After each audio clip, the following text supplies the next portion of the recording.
High, আমি ঋষিকেশ। তো কি বলবো ভাই, গতকাল ম্যাকবুকের উপর পানি পড়ে ম্যাকবুকের ডিসপ্লে একদিকে মানে খারাপ হয়েছে।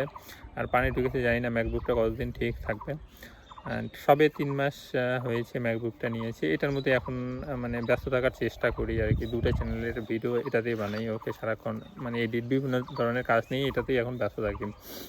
মানে এমন খারাপ লাগতেছে না এখন মানে ইয়া মানে কি মানে কি করব বুঝতে পারতেছি না। আর অ্যাপেলের জিনিসের কিরকম এক্সপেন্সিভ বুঝতেই পারেন। অ্যান্ড ওই ডিসপ্লে টাকা দিয়ে আরেকটা নতুন উইন্ডোজ ল্যাপটপে চলে আসবে। ওকে।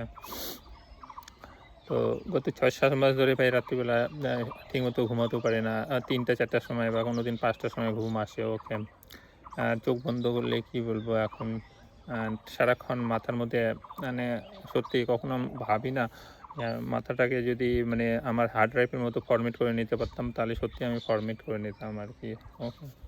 তো এটাই আপডেট দেওয়ার ছিল ভাই। মানে এমন এখন খারাপ লাগতেছে না, মানে কি করব না করব কিছু বুঝতে পারতেছি না। ওকে।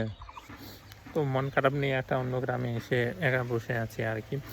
অ্যান্ড আজকে আমাদের গ্রামে অনেক বড় মেলা, অনেক বড় মেলা। বাড়ির পাশে মেলাটা হচ্ছে। আর মাইকের আওয়াজ বিভিন্ন ধরনের সেজন্য ভালো লাগতেছিল না আরকি। এজন্য বাড়ি থেকে দূরে একটু অন্য গ্রামে এসে একা বসে আছি। আর মন ভালো না থাকলে না কোনো কিছু ভালো লাগে না আরকি। ওকে। আর কি বলবো? ওকে, আপনারা ভালো থাকুন, সুস্থ থাকুন, অ্যান্ড বাই।